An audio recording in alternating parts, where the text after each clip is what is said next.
What is going on, everybody? Welcome to another episode of the Yamcast. Today is episode 23, if you can believe it. 23 whole weeks of doing the Yamcast. We love doing it. We love hanging out with you. We've got some interesting news today, and of course, going to be taking some call-ins from our Discord boys. And then we got another fun contest for the week. Stick around. It's going to be a good one.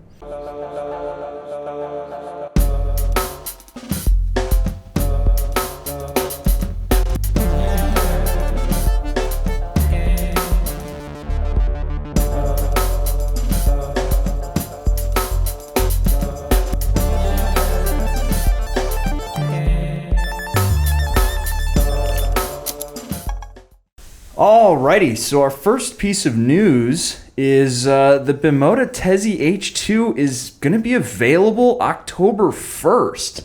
I can't believe this bike is actually going for sale. Me too. I thought this was kind of like the fever dream of some crazy Bimota human, but this thing is really real. They're actually making it. It's got to be one of the wildest bikes ever, man. Like... Just look at it. It's the double swing arm setup. It's very peculiar. It looks like the front end looks longer than it should be, and the back end looks longer than it should be. It feels like the wheelbase got extended on this bike. I could see that. Considering that it has a Ninja H2 heart in it, I would sure hope that it does. This is super cool because you don't see this really often in the motorcycle industry, but you do see it a lot in the car industry of like two companies coming together and working collaboratively on a project, right? I'm thinking of something like the Toyota 86, right? It was a Subaru and Toyota venture. The new Supra is a Toyota and BMW thing. You don't see it in bikes. You would never see a Kawasaki Suzuki mashup, right? An H2 Busa, right? Awesome. Yeah, it would be really crazy, but they tend to stick to their own little corners and make their own things, very competitive. But the Bimota Tezzy H2, man. Look at the way this is shaped with this dude riding it. It feels like he's look how long it is. He's in the wrong spot on that motorcycle. His butt is way far back, but yeah, that is pretty ridiculous. I mean, it's an interesting looking motorcycle. I think this is the test machine, so it's not the final one because it's not painted or anything. But look at the front end of it. It's almost like the front end is jutting out over the front wheel. Yeah, it's like if an H2 and a Ducati had a baby, almost. Yeah. That's what the front end reminds me of. I do love that they had to do the Tricolore, like, Italian paint job on it. Oh, absolutely. Had to do it to him. Bimota's got to do it. And I like the little single Cyclops eye there. Yeah. So for those of you who don't know at home, Bimota is actually very well known for making this double swing arm setup bike thing. It's actually a super common thing that they've done for a long time. It's like their trademark. It's like the trademark thing, yeah. But they have made traditional setup motorcycles as well. But so it's definitely some engineering prowess. Do we have a price point on the Bimota Tezzy H2? We have it in pounds. So the price point is, let's see, it's right down here. 64,000 pounds. Ooh, that's close to $73,000, I think. So you're talking super top end limited Ducati money, basically, right? It's arch money right there. It's arch money right there. Yeah. However, this bike is making 226 brake horsepower, which is like, or 228 brake horsepower. I'm sorry. Excuse me. Which equates to like 225 horsepower, I think. Yeah. Like brake horsepower is like just slightly more than normal people horsepower. Yeah.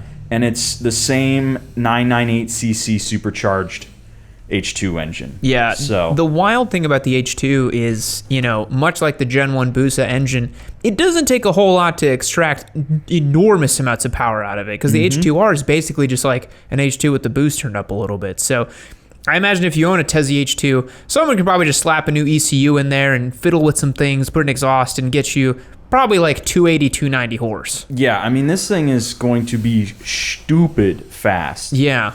Do we have weight figures on it? I'm actually curious about that. Actually, there is. It is 207 kilos dry. 207 kilos dry. That's lighter than I thought it would be. Yeah, that's about 400 30 pounds, something like that. Dry. So wet, you're talking 480, 470, that's something like that. That's not bad at all. That's not the H2 is like 540 or something. It's a big boy. People forget that the H2 with all its cool features and all that stuff is actually a very heavy Busa-sized motorcycle. It's no little thing, that's for sure. It is a gigantic motorcycle, and you almost need that weight to keep the thing on the ground. Yeah, when you have that supercharger.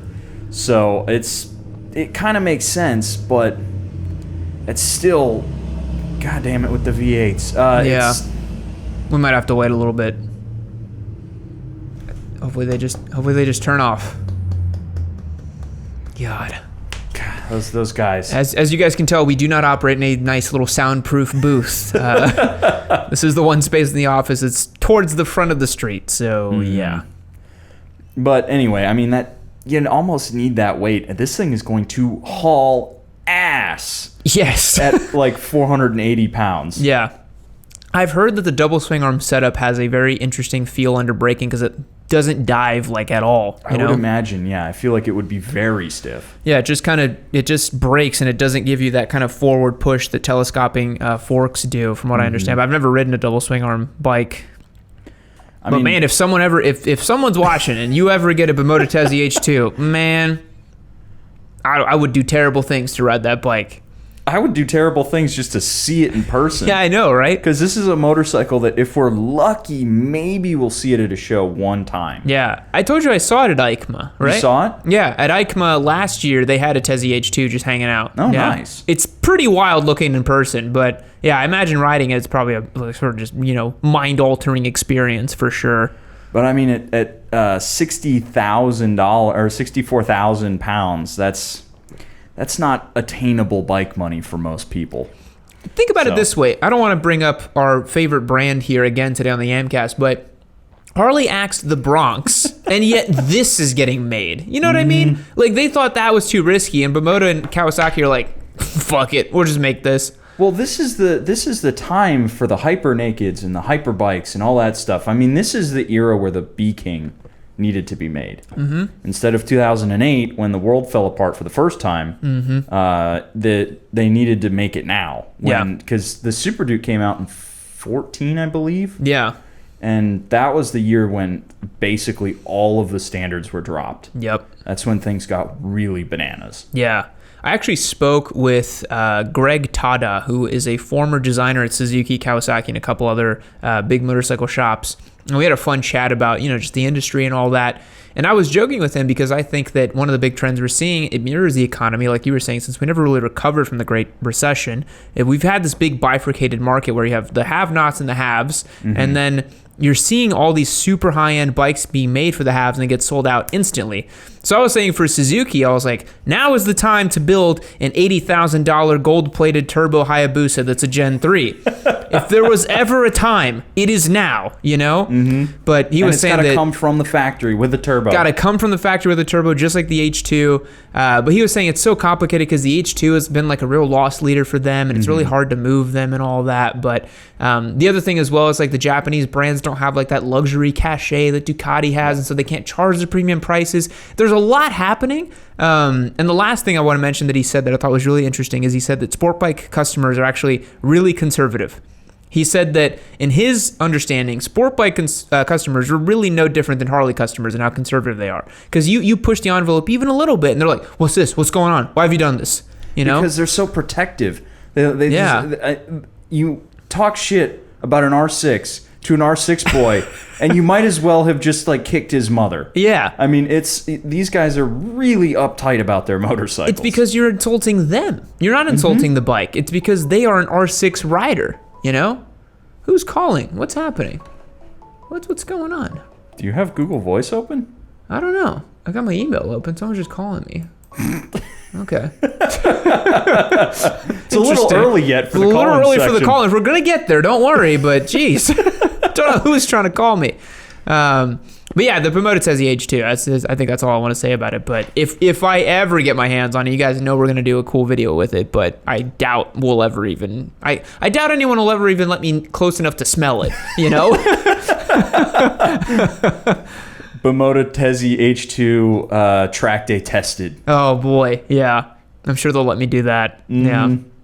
Well, our next piece of news is actually fairly similar. We have the Ducati Multistrada V4 has officially been seen by human beings outside of Bologna. I cannot wait until they have promo shots of a V4 adventure bike hitting whoops and going to Dakar and stuff. It's like, you're not going to do any of that garbage with your V4 Multi, dude. So I will point out that for this one, I called it the V4, the Multistrada V4 is big dumb.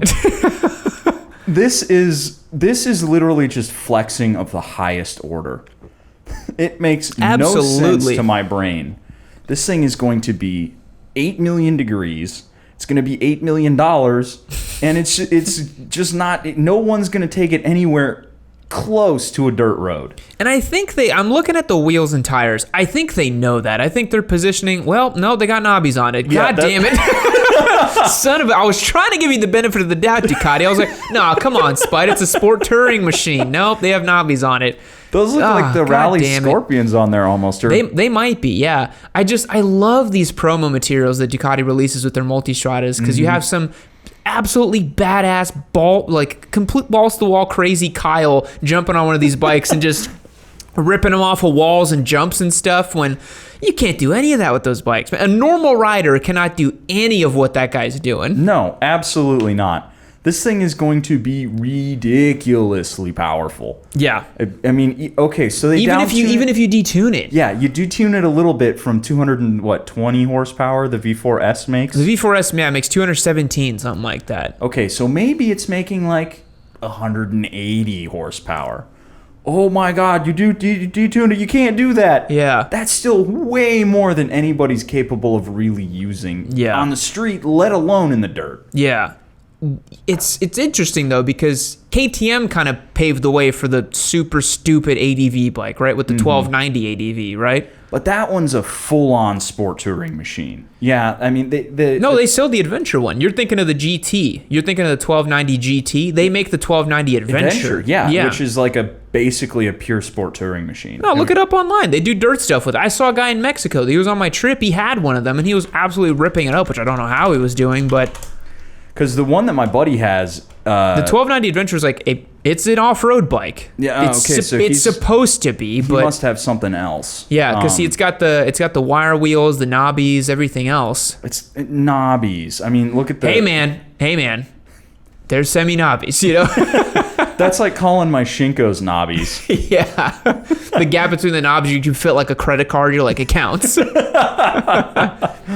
But I really don't... This is a motorcycle. We said it about the Duke, where the Duke 200. Yeah. I do not understand this motorcycle at all whatsoever. It's difficult to understand, but let's enter the mindset of a Multistrada consumer, right? It's I'm Shade Tree Surgeon. Yeah. Shade Tree would buy a V4 Multi, right? Yeah, he would. Why wouldn't he? So that's the thing. I think it's guys who, they want a big, bad, beefy, tall bike, and it's like, I don't know, give it 2 more cylinders. Who gives a shit? You know what I mean? I like that approach. But yeah, if you're thinking about the functional uses of this bike, there are way better adventure options than a V4 Multi. I'm sure it's going to be absolutely premium and awesome and feel great to ride and super smooth and nice, but as a bike that you want to chuck off-road and probably drop a lot, do you really want to drop a V4 Multi? Do you want to pick up a V4 Multi? Oh, God, no. No, dude. And they're saying here there's no price yet, but they're saying around 200 or 20,000 pounds. No fucking way. For the super base, right? Yeah, that's for the one that's basically... It's just called a Multi. It's not the Multistrada. They're just like, it's just a Multi. I don't know what it is. You have to buy the Strada package. You have to buy the Strada, yeah. But, I mean, that is for a motorcycle that goes and stops. If you want one that's got all the cool stuff, yeah, you're probably looking at like 30 G's out the door. Honestly, yeah. Which is not crazy for the super top-end adventure market, but... No.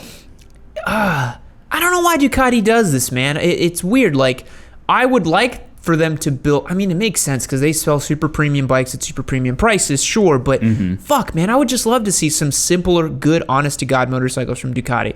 That's why I like the Sled so much, honestly, because it's a simple, honest to God Ducati that can actually do off-road stuff. What are you gonna do with the Multi? You're not gonna do anything. No, and it's like the Monster 796 or 797 is the one they sell nowadays. That's a perfect naked bike. Yeah, it's really solid. If you want a naked bike from Ducati, just buy the Monster. It's got all of the Ducati stuff that you would want without the exorbitant price tag. So, I mean, that's why I think the Panigale V2 is such a great bike. Yeah. It's a decent price for all the Ducati stuff, and it's still a Panigale, and it looks like a Panigale. And it goes like a Panigale. It sure does. It sure does. But it's crazy to think that you'll sit on a Multi and probably have similar levels of performance that you would out of a Panigale, which is already the case right now. The top of the line Multi is a beast. I think it has the Diavol's engine in it, if I remember correctly. Yeah, the 1290? 1262. 1262, yeah. Jeez. Fuck, man. Because you needed a little bit more power. And that ain't no Harley 1262. That's a Ducati 1262. That boogies, dude. Oh, yeah. Yeah. I mean, I really, again, I don't understand the point of the really high-end adventure bike. Like the F800, totally get it. That's the Tenere one. 700. Totally get it. That's for when your trail is down a real long highway. It's like, for example, if you wanted to go out to Hidden Falls, F800 makes sense. You do some like what you do with the Sled. Yeah. You do the nice flowy trails with it. You don't really crush any of the really hard stuff unless you want to trailer it out there. Yeah. And then you can just ride it home back and be really comfortable. This, I could not imagine what kind of power that's going to do. Like, you would basically crack that back tire loose everywhere. Yeah, there was a dude, like I said, on my Mexico trip who had a 1290 Adventure, and yeah, he was just sliding literally everywhere. He could do it, and he was a really capable rider, but you could tell he'd been riding for a long time, you know? I don't know how a bike this powerful doesn't just rip knobs off the tires. I don't know either. Yeah, there must be some special knobs they put on it to let it not do that. But again, maybe we're looking at it strong. Maybe the V4 Multi is that aspirational adventure bike experience where you're like, my bike could, handle the Dakar, and it's like, yeah, but you can't, and that's okay. And it's a glorified sport touring bike. But if you're gonna do that, why not just get the GS? Why not just Ewan and Charlie? But it went from London to New York. Because you have expensive taste and you want a Ducati. I mean, the fully loaded GS is like $30,000. Yeah, but it's not a Ducati. But it is the 1290 or 1250 Adventure. I don't know. There's something about telling people you got a Ducati, the Multi thing. If you're a Biscotti boy, you want to drop Italian words in every other sentence you speak. You know what I mean? You know what would be hilarious? They should do a V4 Multistrada like Corsa edition. They absolutely should. They absolutely should do a Corsa or like a Multistrada V4R or something. Yeah, like I don't care, right? There's no more rules anymore, right? You do whatever you want. That we really are in a motorcycling world where there are no rules. No. Make whatever you want. That's why Suzuki needs to make an $80,000 gold-plated turbo Hayabusa from the factory, Gen 3. Please, Suzuki, please. That's the node. When they make it, the timeline goes back to the good timeline. Everything goes back to normal again. Yeah. We're just waiting on that one motorcycle. I was just waiting on that one big bad Suzuki. Anything else you want to say about the Multi? I think that about covers it.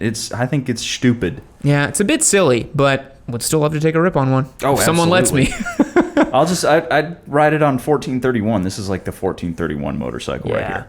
Yeah. Put a cup holder on it. Have yourself a nice time. Oh, yeah. This thing needs to have the Ducati cup holder. What do you think that costs? $300? Yeah, something like that. $289.99 plus a $50 service charge to install it. Yep. Sounds about right. And with that, let's move on to the call-in section of our podcast. Alrighty, everybody, moving on to the call-in section of our podcast. Remember, if you want to call in, hang out with us, we actually do these live a week before you see them come out. Join up on yammynoob.co. Hit the link down below, become a member, and you can sign up to get access to our exclusive content, call us in, and do all kinds of fun stuff. So let's see what the first Discord member has to say. Perfect timing. Hey, you are on the Yamcast. How's it going? Hey, Amy. Hey, Spite. Thanks for having me on. Yeah, for sure. What can we do for you? So I have a G310R, and I've had it about 3 months, and I'm really starting to get bored of it, and I think I'm going to be upgrading pretty soon. And I think I want a Ducati, so I'm looking at the Monster 796 or the 1100 Evo from like the 2011 to 2014 model. And I'm wondering if you think like the 1100 would be too much power, or if I might get bored eventually of the 796 because it's not enough. What are your thoughts there? So I've got a couple thoughts. First of all, lovely that you're trying to join the Ducati fold. We welcome you with open arms. Get ready for all your Desmo services and all that stuff. But I think the 797 would be a great choice, especially since you're jumping up from that G310. You're definitely not going to get bored of it. It's going to make a great sound. It goes really, really well. It handles really, really well, and it's going to provide you a ton of fun. The 1100s, I think it's not necessarily that it's going to be too fast or too crazy. They're actually not that quick because they're a little bit older, but the problem is they are so raw and so kind of hairy to ride. If they're anything like the Hypermotard 1100 that I rode, that is a man's bike. The clutch is heavy as hell. The power comes on damn near instantly. To give you an idea, it made me feel like the R1 was slow down low after riding the 1100 because it just produces so much torque at the bottom end. Spite, what do you think? Well, the new 797 is actually getting a brand new frame. Hey, cool. So it's going to handle completely differently. I think it's going to be really improved. It's going to be really tight, and it's going to be ultra modern, right? Basically, any 7, they made like 1,000 of them, all with different numbers. But any 700 style Ducati is going to feel basically like a really, really well done, super polished, really velvety smooth SV650. It's the gentleman's SV650, shall we say? Yeah. And it's a great one. We rode the 696 for our comparison, and that was a really, really good bike, even though it was kind of old still. Yeah. So. Got it. Thanks. You're welcome. I will see you on the Discord. All right. Appreciate it. Have a good one. All right, later. You too. Succinct. I like that. You're just like, heard, bye. I like that. Going from one Euro bike to another. That's how it begins. The Euro Simperi. You know now. You get it. No, I'm fully. I drunk the Kool-Aid. Yep. I really hope I just stick with KTM though. I can't afford to fucking Ducati valve service. It's not great. Yeah. It's not great when your technician says, prepare your anus. I'm like, okay. I really am curious to see what valves are going to cost on my SMCR, because the first one comes due at 6,000 miles. Yeah. You know what's going to be funny is seeing what my dirt bike valves cost versus your SMCR valves. I bet you they're about the same. I think so too. I don't think it's going to be much more difficult to do one over the other. Hey, Michael, you are on the Yamcast. How's it going? I'm good. How are you guys doing? Good. What can we do for you? So I just wanted to, my biggest question, I'm a huge Honda fan, but why do people kind of hate Hondas? People say they're boring. I don't really understand the whole thought process. This is a good question.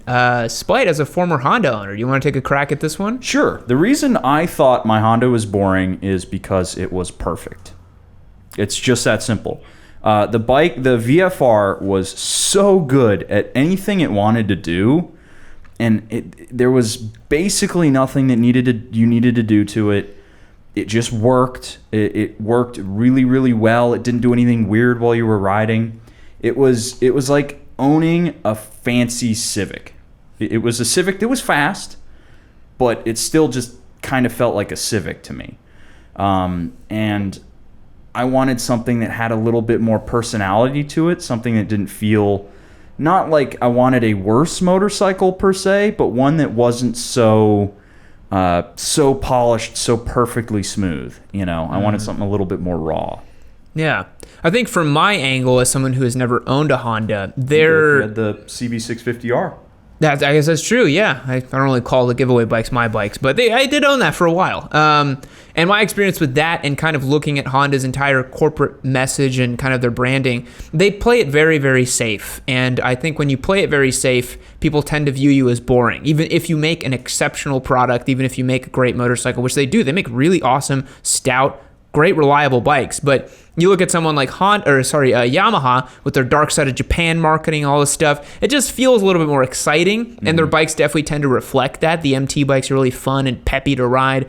Hondas just don't feel like that to ride. The CB650 is very buttoned up, very subtle, very gentlemanly, Honda's kind of like the BMW of the big four. They do everything super, super well and super precise, and they have a ton of money to do it, and that's about it. But they're not bad bikes. They're really good bikes. That's the thing. But they charge like they're really good bikes. Yeah, they do. They tend to have that Honda premium. A big Honda premium, yeah. Yeah, I definitely think that's interesting that, like you said, they're just solid, reliable bikes, and then people take that as not having personality. But I definitely understand where you're coming from with that. Yeah. Do you own a Honda yourself? No, actually, I'm not riding yet. My brother's been riding for a few years. My dad's been riding, and I'm just kind of growing up into it. I'm just like, I'm getting ready to start riding, and so I was looking at like a CBR 500R. I'm definitely like in love with sport bikes. Great choice. Really good choice. Yeah, well, thank you guys. I appreciate you guys answering. I was really nervous calling in. It's my first time calling in. Oh, no worries, man. Yeah, we're just two dudes who like bikes. It's really no biggie. Yeah, so thanks for calling. I appreciate it. All right, you guys have a good day. All right, later. Bye. I actually had that happen to me one time. I was at Trader Joe's with my girlfriend, and some guy outside recognized me, which does not happen very often. But he comes up, and he can kind of barely look at me while he's talking to me and all that. And he's just super, super nervous. And we were walking back to my place, and my girlfriend was like, God, he was so nervous talking to you. I was like, yeah, I don't know why. I'm just like a guy, Mm-hmm. German A2 boy, back in the fold, meme maker extraordinaire. How's it going, man? How's it going, guys? Good. So I have a short question today, because I think you never really talked about it. What do you think about the ZX-10R? Because you mentioned it earlier, the early one, like 06 one. What do you think about the newer one? Yeah, so I've had the opportunity to ride the new ZX-10 in Jerez last year. I got to ride it on track, and out of all the leader bikes that I've ridden, the ZX-10 is one of the most aggressive and most unpredictable bikes that I've ridden. I felt that it was very hairy to ride. Its power delivery is super aggressive. No matter what mode you put it in, it was super, super aggressive, which I think a lot of people like it for that reason. One of my buddies, Tyler, who runs in CMRA with me, who just literally yeeted his ZX-10 into the great beyond. I don't know if you saw on Discord, but I put up on the Track Days channel. Yeah, literally cleaned the bike in half. Yeah, it was nuts. And he loved that about the bike, how aggressive it was and how kind of hairy, and you had to be a man's man to ride it. I don't like bikes like that. I like bikes that I can get along with, and they're nice to ride and can be predictable. So I didn't, it's still very much like an old school leader bike in that way, but compared to something like the R1 just has much better manners when it comes to its on-track performance. But it has all the cool tech and features that you'd want.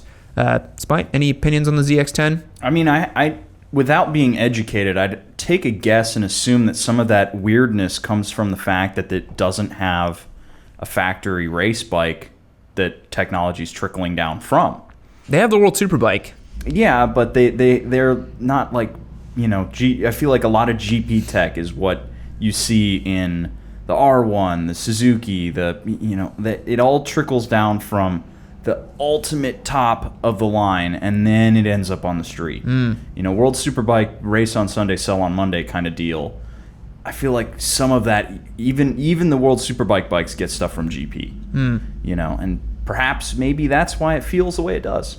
But again, without being educated, I don't have a lot to add. What I would think is, because Kawi is holding on to the cable-actuated throttle, I think they have this dual throttle mechanism where your hand controls the throttle body, and they have an electric throttle body that sorts everything out for traction control and stuff. So I think that could be like one reason that it's so unpredictable and twitchy, what you said. Yeah. It's a monster though. I mean, that bike pulls super, super hard. But yeah, just I would. There's quite a few other leader bikes I'd rather ride than the ZX10. Yeah, understandable. Yeah, but the ZX6 is a great bike though. That's a fantastic motorcycle. And I really, really like it. But the ZX10 just isn't quite there for me personally. Yeah. Yeah. Well, thanks for calling, man. I know it's getting late over there in Germany, so I always appreciate when you chime in. Yeah. Always a pleasure. All right, later, man. We've actually got a entry from him for this week. I bet you it's going to be number one again. He is the Mark Marquez of memes. Yep. He really is. He's too good. Yeah, we've got some really creative folks on our Discord. It's really awesome to see. Mm-hmm. Yeah. Katoom, what is going on? You are on the Yamcast. How's it going? Going all right. How about you two? How's it going? Good. What can we help you with? Well, so news, 3 bikes turned into 4. Yeah? What'd you get? It's not what I got, but I managed to convince my dad to finally help me ship down my Monster back down to me. So the bike that I've had for 8 years, I can finally start riding again. That's great. Yeah, so question for you two. Throughout this entire COVID-19 thing that we've been going through, aside from just the daily grind, like how has that positively affected you guys at all, as far as things like productivity, or kind of keeping you away from distractions that you might have meddled in beforehand that are, I don't know, maybe just no longer seem necessary? So I'll answer this one first. It was really kind of funny because I feel like I've had the polar opposite COVID-19 experience from a lot of people, because when all this started popping off is literally when I signed the lease to this new office / AMU headquarters that I have now. And so what happened was all of a sudden I had a place to actually go to do my fun motorcycle stuff, as opposed to always doing it either in Guantanamo Bay or in my bedroom. So having a new space was really, really awesome. The other thing that happened was I used to travel quite a bit for the channel back in 2019.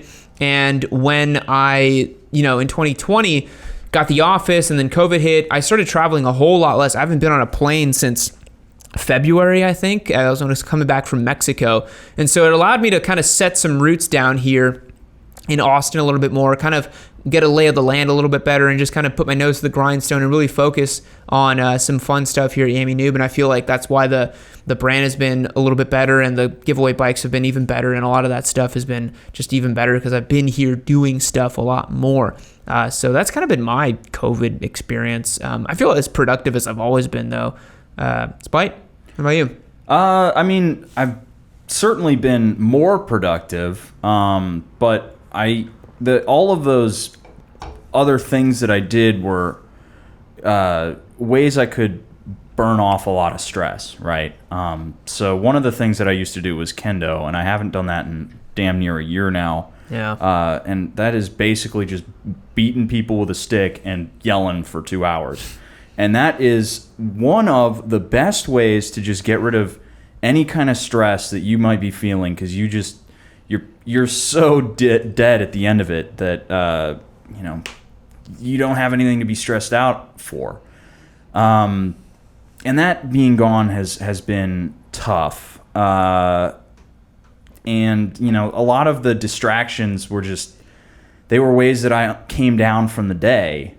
So those being gone has been a bit of a bummer. I'm better off than a lot of other people have been, but I do still miss I miss my old life a little bit. Yeah.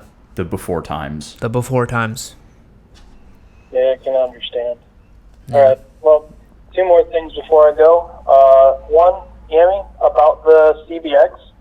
Found a dude. If you want me to help you out, I can get it to you. And so I went and talked with a dude that ships them out across the lower 48. He has a complete motorcycle for about $3,000. Want me to get in touch with him? Please just let me know. Took a look at it myself, drove down to Florida. Actually in pretty good condition. The frame's a little, well, not the frame, but the front forks are a little wonky, but I mean, replace that with a different triple tree and all of a sudden you got a good bike, so. Hey, that could be cool. Yeah. Yeah. And Well, I mean, that's really all I got for you guys. Sweet. Well, I'm happy to hear about your monster, and hope everything's going well for you vis-a-vis COVID as well, my dude. It's always nice hearing from you, and we'll catch you on the Discord. All right, Lammer Daff, boys. Talk to you soon. All right, later, man. I'm not gonna say it on the Yamcast. They can ping me as much as they want. I am not saying that word on the Yamcast. Also, we got some storms coming through, huh? Yeah, I'm hoping You gotta ride back. This hoping they happens to hold you out. all the time, man. Yep. I'm just watching these clouds roll in. Honestly, for me too, I took out the Z today. I really don't want it to rain on it because it's nice and clean. I desperately need to clean the SMCR. I've been stuck in the rain on that bike several times now. Yeah.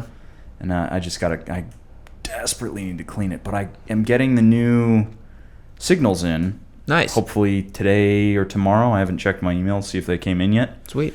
But need to fix that broken one on the side that rock took care of for me. God, that was pretty gnarly. Yeah. Speaking of Zs, did you see that they released the new prototype for the new 400Z, the new like generation Z car? No. Yeah, it's pretty cool. It's been like that thing came out in like 2008, I think. So it's pretty nice to finally have a new version of it. It's kind of neat. I honest to God have not cared about a car since I picked up the keys to a motorcycle. Yeah. I just have a soft spot for the Z. Yeah, I figured. Hey, Alan, you are on the Yamcast. How's it going? It's going pretty good, guys. How y'all doing? Good. What can we do for you? So I'm calling to try and kind of get some guidance on where I need to go in purchasing a bike, because my brother's been riding for a very long time, and I want to get into it. I've already done all the MSF stuff, and I'm soon to get my license once the Texas DPS decides to be efficient for once. And I was thinking about getting the MT-03 to R3, but I've been kind of looking into it and thinking maybe I shouldn't go with a new bike, go for a used bike. But then the other day, my brother used to have an 08 Kawasaki 250R. It was an 09. The ones that were still carbureted. And he sold it to a family friend a while back, and he still has the bike. And it doesn't run, but he's offered to sell it for $1,500. And I'm kind of wondering whether I should get into that or get a new one or just get a used one that runs. Or Man. So I feel like we hear this story a lot where it's like, should I get the old bike that I'm not so sure about or just take the plunge and get the new bike? I think for a new rider, my opinion is always spend more time riding than wrenching. I always worry a little bit about a carbureted bike. You never know what gremlins it's going to have in it.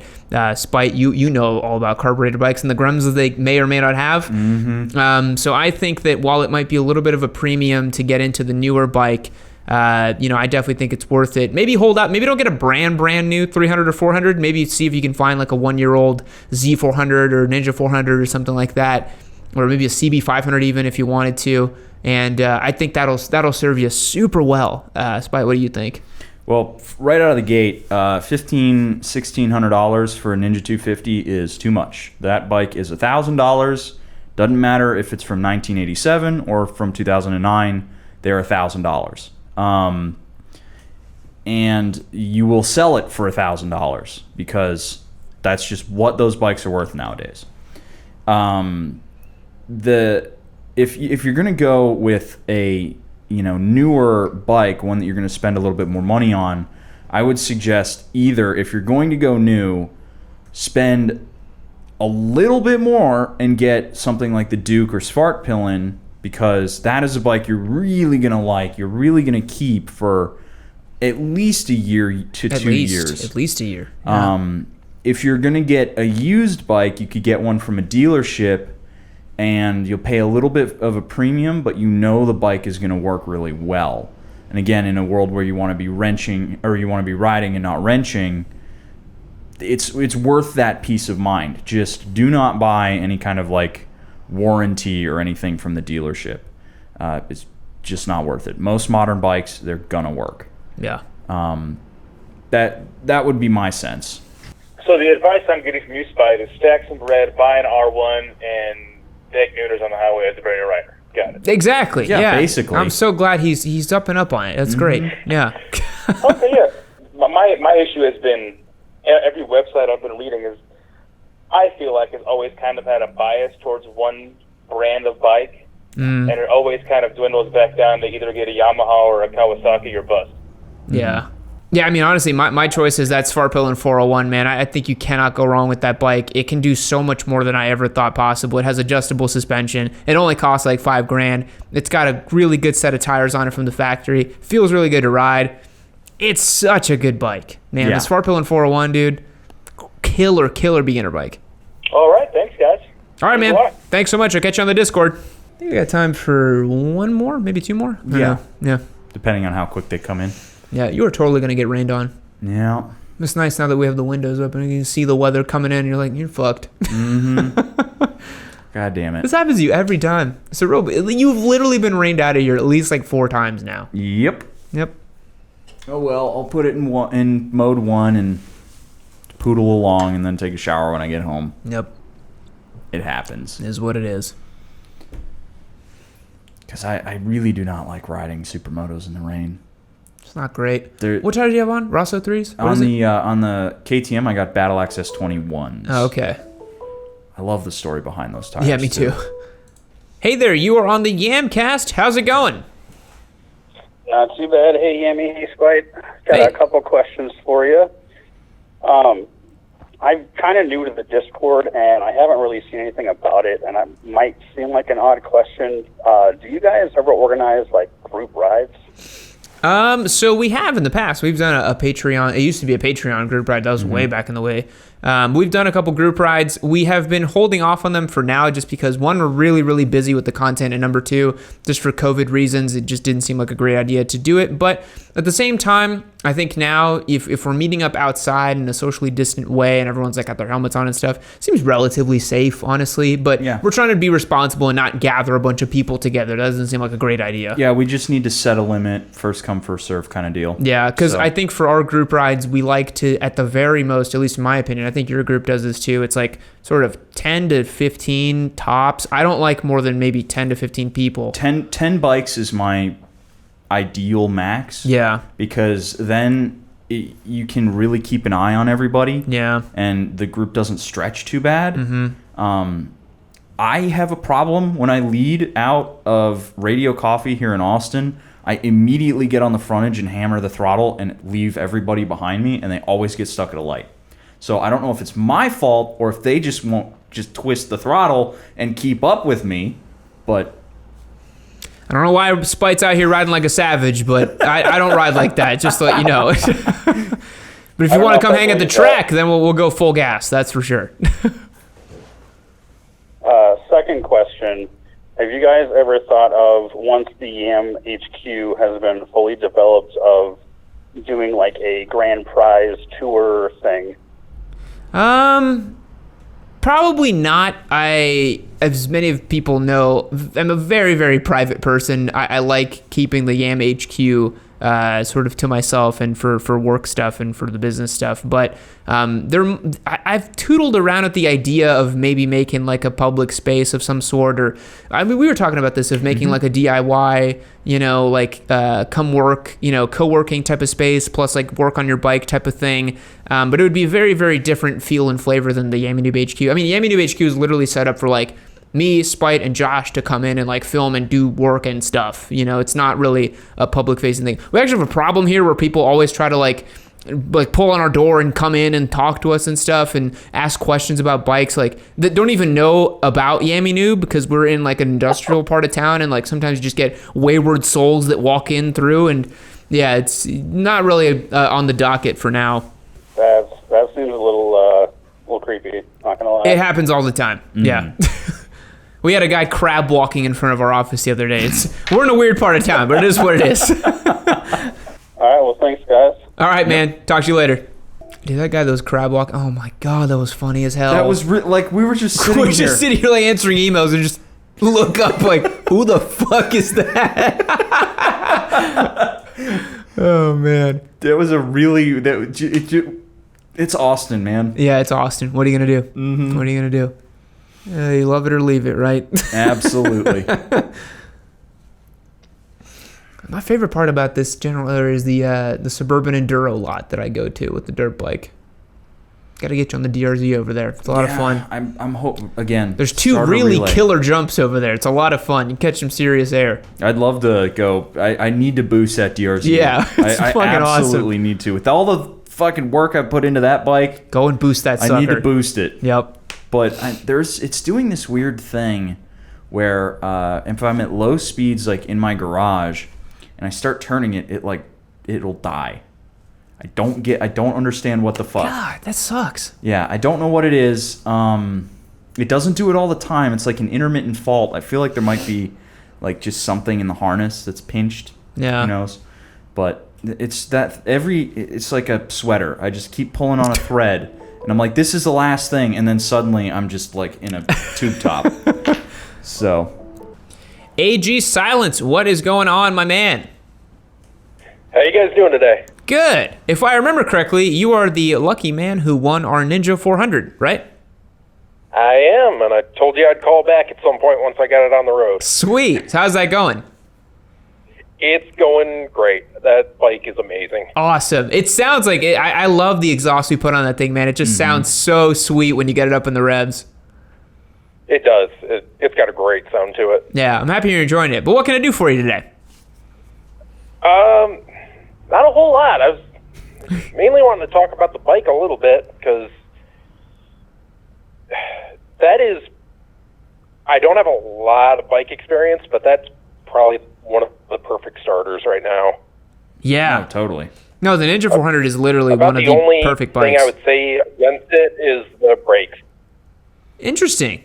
I actually quite like the brakes on the 400. I think they work really well stock. They're not perfect, but they're pretty good. Yeah, I mean, for a street bike, they're certainly better than the R3 MT-03 front brake. Yes, they are. And I remember noticing that when we took it out for a ride, I was like, way better brakes. Yeah, it was surprisingly good. Yeah. Because that was the R3 was, I think, the first little bike I rode here. Mm-hmm.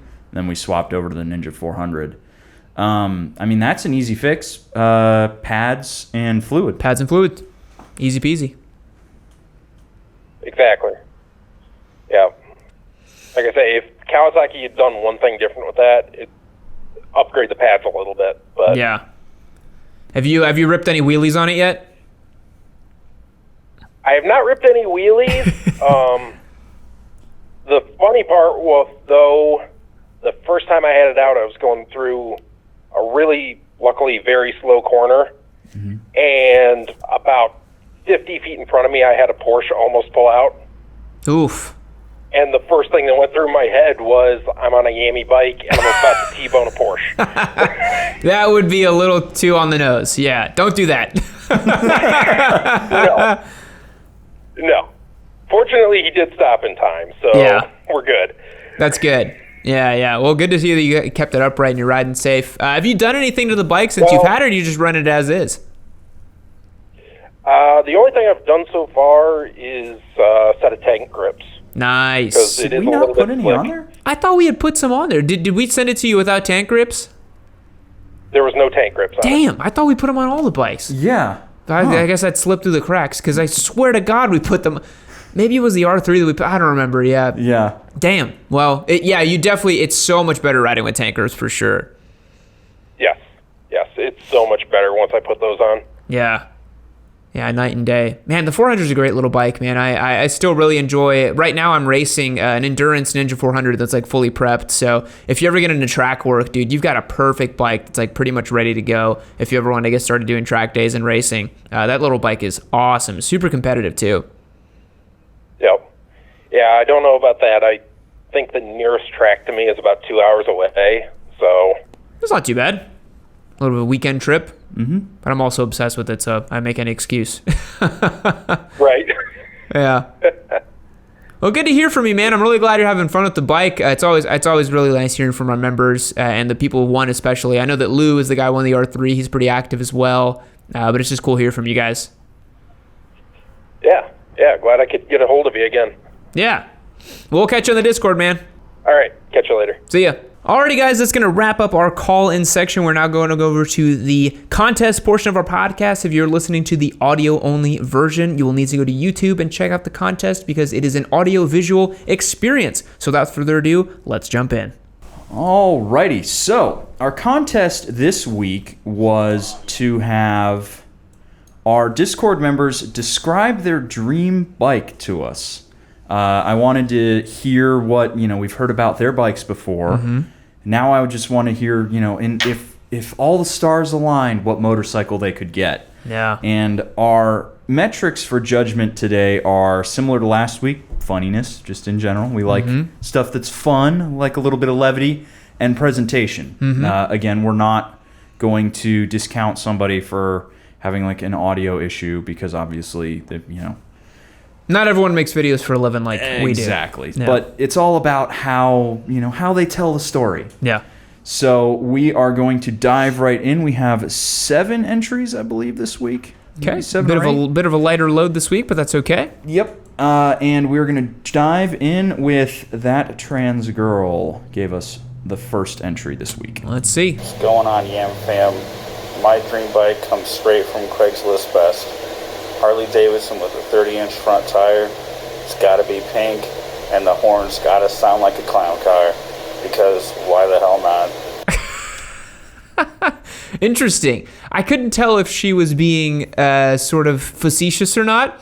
I don't know if. What do you think? I'm not sure. I'm not honestly. sure either because I couldn't get it because of the mask and the sunglasses. I couldn't get a good read for the expression. But part of me thinks that somebody actually, because people have to love those bikes. Somebody has to. That's why they keep making them. They're like shelter dogs. Somebody has to love them, right? And if you are absolutely out there for one of those bikes, you got to be like the Turbo Busa, like Long Boys. Yes. You're all about it. Yes. And that.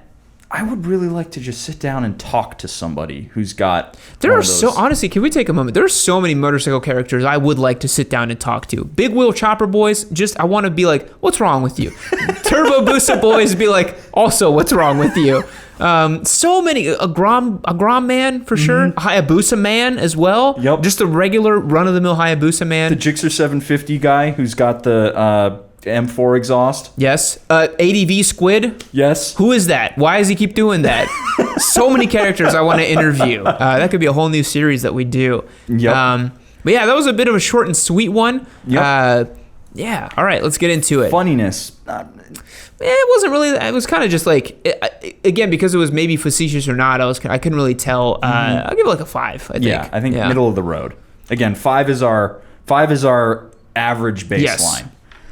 Presentation also felt a little pretty just standard. Yeah. I think a 5 as well. Yeah. So does it out with 10 for That Trans Girl. Who's next? Next is Rip City. Hey guys, this is my current bike, the 2002 Suzuki SV650. Wow. Now, my ultimate dream bike is a 2003 Suzuki SV650 because these carbs are a pain in the ass. Oh, he took his whole gas tank off for us, dude. Wow. Okay, that was all right. Yeah. That was commitment to the bit, dude. Yeah. You did not have to do that. I wouldn't have done that. No. Fuck no. I wouldn't have taken off the gas tank for some random YouTuber video. However, since I have the DRZ carburetor out there, I definitely would have just slammed it into the ground. Oh, yeah. Absolutely. But I love how it's just like one model year later is the dream bike. And it's because everyone mentions the Suzuki SV650 is just the god tier bike, you know? How could it get any better? That was funny. I like that. Agreed. Let's get the rating up here.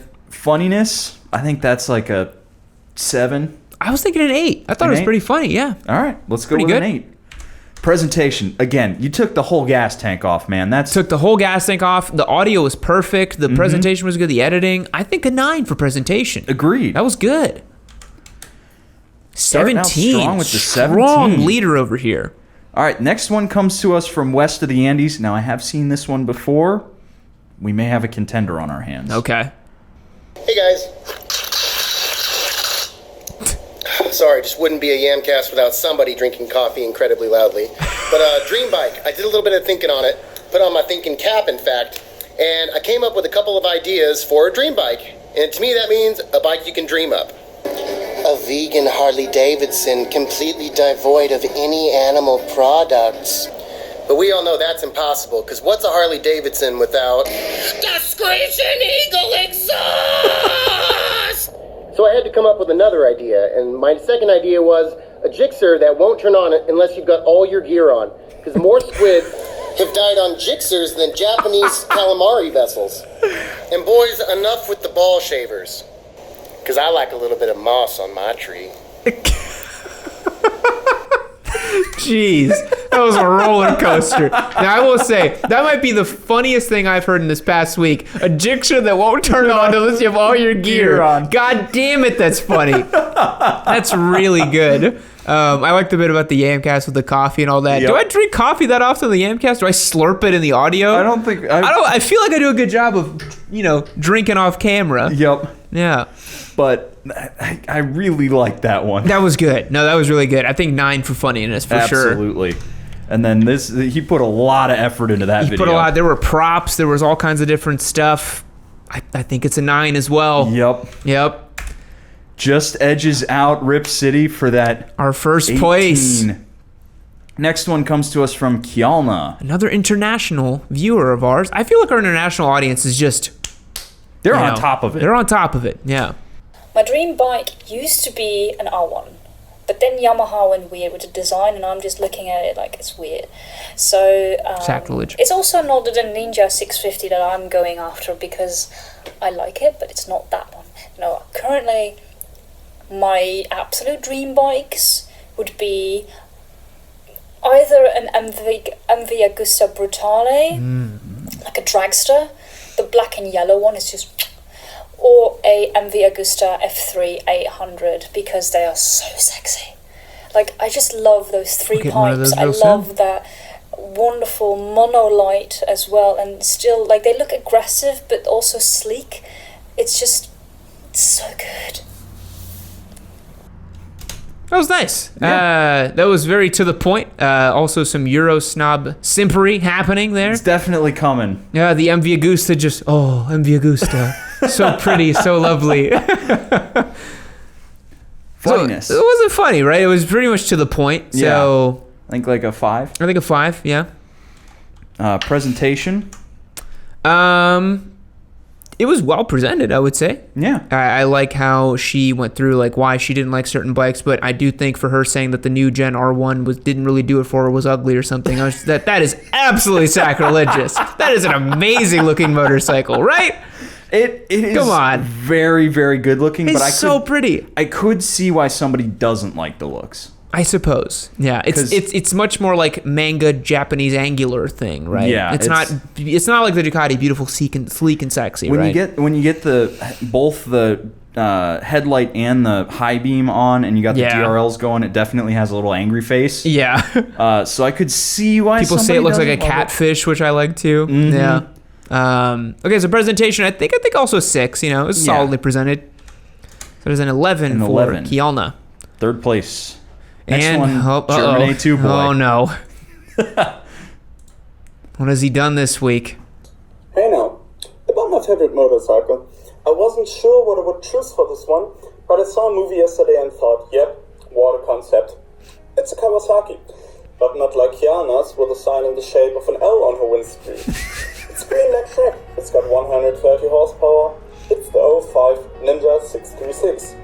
Have you ever thought, I could use a little fuel myself? Well, this bike has got a 17-liter tank, and after paying for its horrendous fuel economy, we could all use a little change. Sadly, I can't ride it yet, because I'm fed to the rules of the A licensing system. R.I.P. But it doesn't make sense not to live for fun, so why not buy one for the track? I mean, it ain't the sharpest tool in the shed, but it surely will do a great job. God damn it, German A2 boy. I like the music. Well, you noticed what he did, right? Mm-hmm. Yeah, he just made it all to that Smash Mouth song. So much effort goes into his videos every week. Every week. God, one of our pride and joys on the Discord at this point. Yup. Truly. He keeps this up, he's gonna earn himself an honorary lifetime membership. I'll just be like, you know what? You're the first. You are truly an exemplary Discord boy. Mm-hmm. Take it for free. Funniness. That was pretty funny. I would say a 7 for funniness. You were so good that this one is just like, it didn't quite reach the zenith there.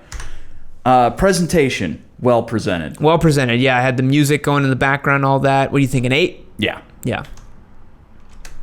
15. All right. I think he's think he's still on his cooldown. I'll have to check the calendar. Yeah.